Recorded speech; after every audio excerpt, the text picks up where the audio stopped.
Morning everyone. তো আজকে আবার স্নান টান করে বেরিয়ে গেছি।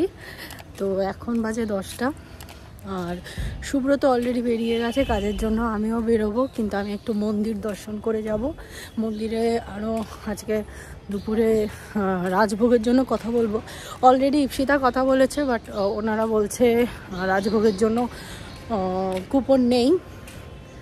তো দেখি, আমি এখন একটু কথা বলে যাই। কালকে আমাদের এই হলটার ভেতরেই ইভেন্ট হবে।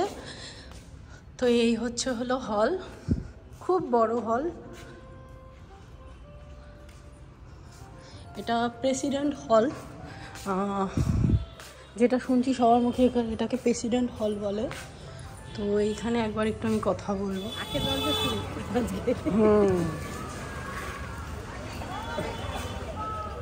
তো আমরা আজকে আবার খাচ্ছি।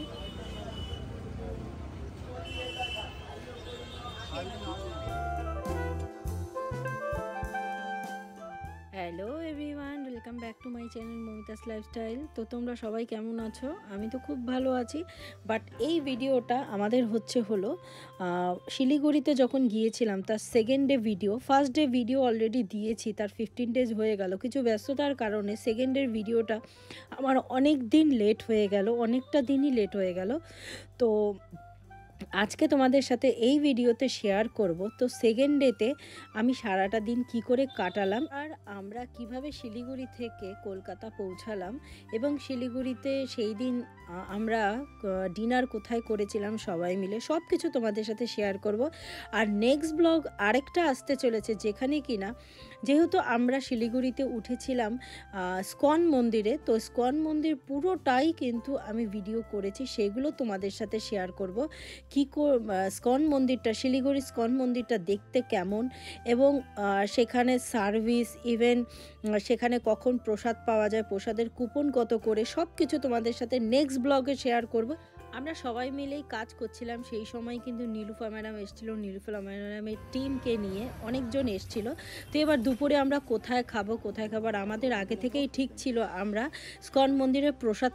তো আমি নীলুফা ম্যাডামকে জিজ্ঞেস করলাম আপনারা খাবেন কি আমাদের সাথে প্রসাদ। তো ওরাও বললো হ্যাঁ খাবে। তো তখন আমি 9টার টিকিট কেটে নিয়েছিলাম কুপন।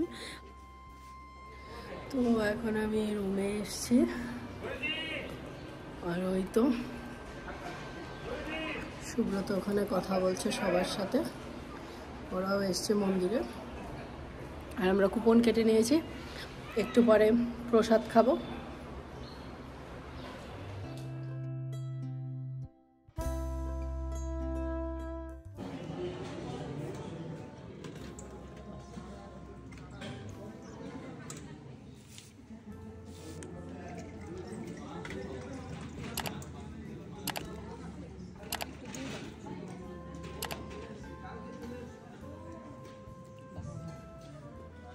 অ্যাকচুয়ালি দু রকমের সবজি ছিল, একটা আলু দিয়ে কোয়াশ দিয়েছিল, যেটা শিলিগুড়িতে খুব অ্যাভেলেবেল কোয়াশটা, বাট আমাদের কলকাতাতে একদমই পাওয়া যায় না। আরেকটা বাঁধাকপির সবজি ছিল। তারপর খাওয়া দাওয়া করে একটু গল্পগুজব করে তারপর কিন্তু আমি আর ইপসিতা আবার বেরিয়ে পড়েছিলাম। তো তারপরের দিন আমাদের একটা পার্টি ছিল সবাইকে নিয়ে, শিলিগুড়িতে যারা আমাদের বিজনেস করছে সবাইকে নিয়ে একটা ছোটোখাটো পার্টি ছিল। তো সেইটা কোথায় হবে ডিনার পার্টিটা, তো সেটার জন্যই কিন্তু আমরা এই 5 ফোড়নে খবর নিতে গিয়েছিলাম যে এখানে কেমন কি থালি পাওয়া যায় বা কেমন কি ডিশ পাওয়া যায়। তো আগামীকাল মিটিং শেষে এখানেই পার্টি করব বলে কিন্তু আগে থেকে খবর নিতে গেছিলাম। তারপর আমরা মন্দির যেয়ে আমি আর ইপসিতা আবার একটু বেরিয়ে পড়েছিলাম খুচখাচ লোকাল ফুড খাবো বলে। আমি আর ইপসিতা বেরিয়েছিলাম, তো ফুচকাটা খেয়েছিলাম, ঠিকঠাকই ছিল। তারপর কিন্তু আরও অনেক কিছু খেয়ে আবার মন্দিরে ঢুকে গিয়েছিলাম। শিলিগুড়িতে আমাদের 3 দিনের ট্রিপ ছিল। তো তারপরের দিন কিন্তু সকালবেলা উঠেই আমাদের ইভেন্ট শুরু হয়ে গিয়েছিল। আর সবচাইতে প্রাউড ফিল করছিলাম যে সুব্রত কিন্তু সেখানে এমসি হয়েছিল, মাস্টার অফ সেরেমনি। তো সেখানে সুব্রতর পার্ট শুরু হয়ে গেল এবং সবাই মানে খুব ওয়ার্ম ওয়েলকাম করলো সুব্রতকে। তারপর কিন্তু আমাদের ইভেন্ট শুরু হয়ে গেল খুব দুর্দান্ত মিউজিকের মাধ্যমে। সকালে শিক্ষা হয়েছে। এত বছর পরে শিলিগুড়িতে ফার্স্ট টাইম হারপালাইজ ইভেন্ট হতে চলেছে, তো এরকম গুড আফটারনুনে কি শুরু করা যেতে পারে আজকের দিন? আপনারাই বলুন, তাহলে আরেকবার ট্রাই করবো। ওকে, তো এবার আমরা হারপালাইজের স্টাইলে ট্রাই করবো, হবে তো? Yes. So, have you had a shake today? Yes. Let's go Harpalize! Are you excited? Event শেষে আমি আবার ড্রেস চেঞ্জ করে নিলাম। ড্রেস চেঞ্জ করে পাঁচফোড়নে যাওয়ার জন্য, মানে আমাদের যে ডিনার পার্টিটা আছে সেটার জন্য রেডি হয়ে গেলাম।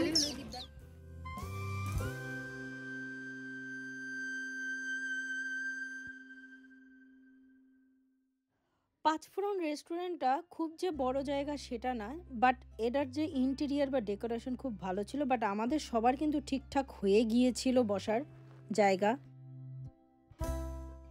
পুরো রেস্টুরেন্টটা ভরেই কিন্তু আমাদের লোকজন ভরে গিয়েছিল, মানে পুরো রেস্টুরেন্টটা একদম বুক হয়ে গিয়েছিল আমাদের লোকজন দিয়ে। তো কেউ আসাম থেকে এসছিল, কেউ মালদা থেকে এসছিল, কেউ শিলিগুড়িরই ছিল। তো অনেক জায়গা থেকে কিছু কিছু নাম তো আমি জানিও না, তো কিছু কিছু অনেক দূর থেকে কিন্তু অনেকেই এসেছিল, প্রায় অনেকজন এসেছিল। কাউন্টিংটা আমার ঠিক এখন খেয়াল হচ্ছে না এডিটিংয়ের সময়। তো প্রচুর নতুন নতুন মানুষের সাথে দেখা হয়েছে, আমারও বেশ ভালো লাগছিল যে না, আমরা সবাই মিলে খুব ভালো কাজ করছি। নীলুফা ম্যাডামের হাজব্যান্ড যেহেতু গভর্নমেন্ট অফিসার, তো উনি ইভেন্টের সময় আসতে পারেনি, বাট আমাদের যখন ডিনার পার্টি আছে সেই সময় এসেছিল, তার জন্য সুব্রত তার সাথে কথা বলার জন্য একটু ব্যস্ত ছিল। তারপর এই দেখুন আমি ঘুরে ঘুরে সবাইকে দেখাচ্ছি, আমার বেশ ভালোই লাগছিল। তো তারপর আমাদের সবার সাথে কথা বলতে বলতে আমাদের কিন্তু খাবার চলে এসেছিলো, আর খাবারে বলা হয়েছিল মাটন বিরিয়ানি এবং চিকেন চাপ। আর সত্যি কথা বলতে বিরিয়ানি মানেই আমি বুঝি মাটন। মাটন ছাড়া আমার কোনো বিরিয়ানি ভালো লাগে না, হয়তো বা বিরিয়ানি খাবো না, কিন্তু চিকেন বিরিয়ানি খাবো না। আমার বিরিয়ানি খাওয়ারই কোনো দরকার নেই যদি চিকেন বিরিয়ানি বলে। তো এই তো মাটনের পিসটা যতটুকু আমাদের বলেছিল তার থেকে অনেকটা ছোট পিস দিয়েছে। চিকেনেরও সেম।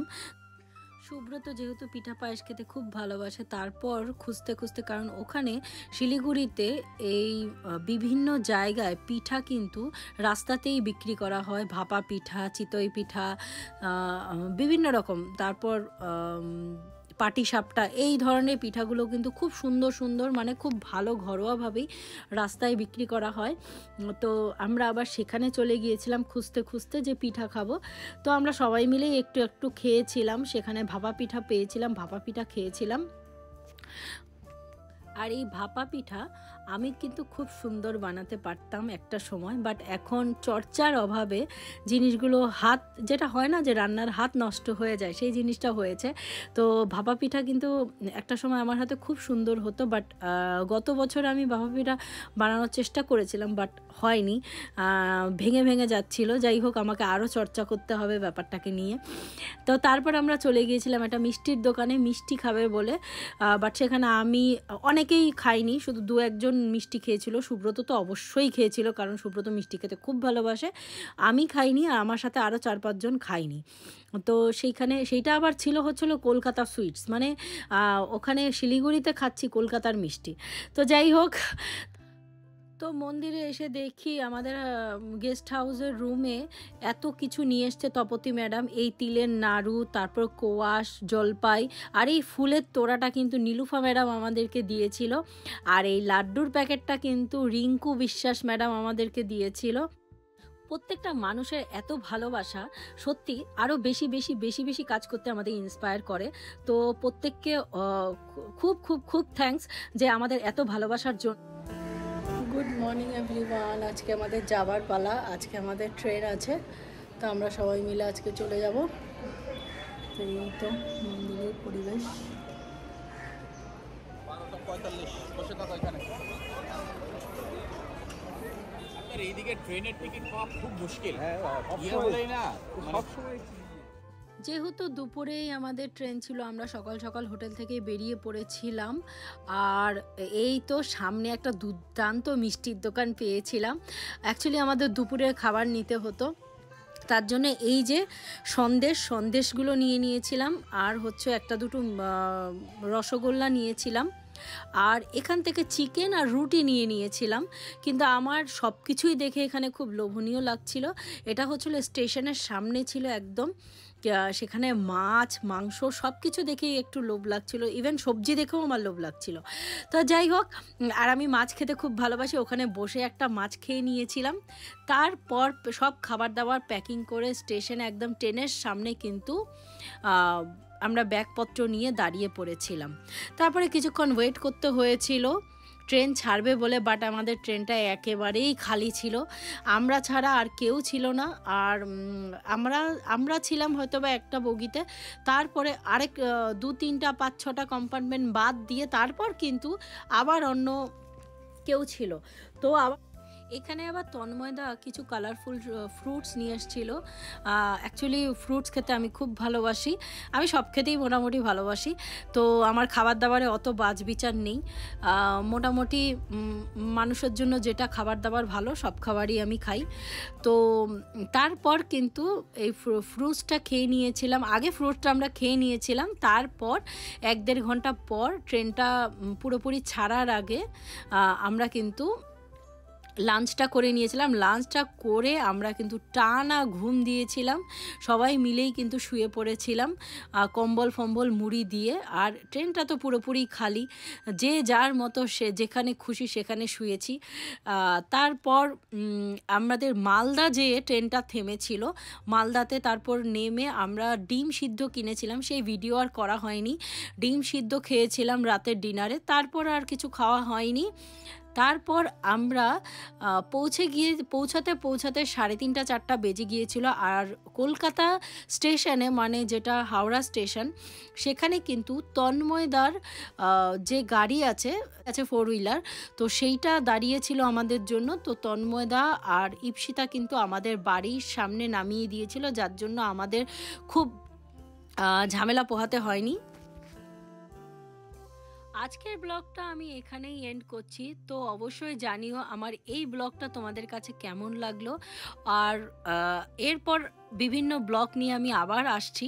আমরা এর মধ্যে একটা জায়গায় গিয়েছিলাম, সেটা মায়াপুর ট্রিপে, আমাদের লেডিস ট্রিপ ছিল, সেটা কেমন হয়েছে সেটা তোমাদের সাথে শেয়ার করব। নেক্সট ব্লগে অবশ্যই শিলিগুড়ির ইসকন মন্দিরের প্রত্যেকটা ইনফরমেশন শেয়ার করব। আর এই ব্লগটা অবশ্যই কিন্তু একটা লাইক, কমেন্ট এবং সাবস্ক্রাইব করতে একদমই ভুলো না যদি ভালো লেগে থাকে।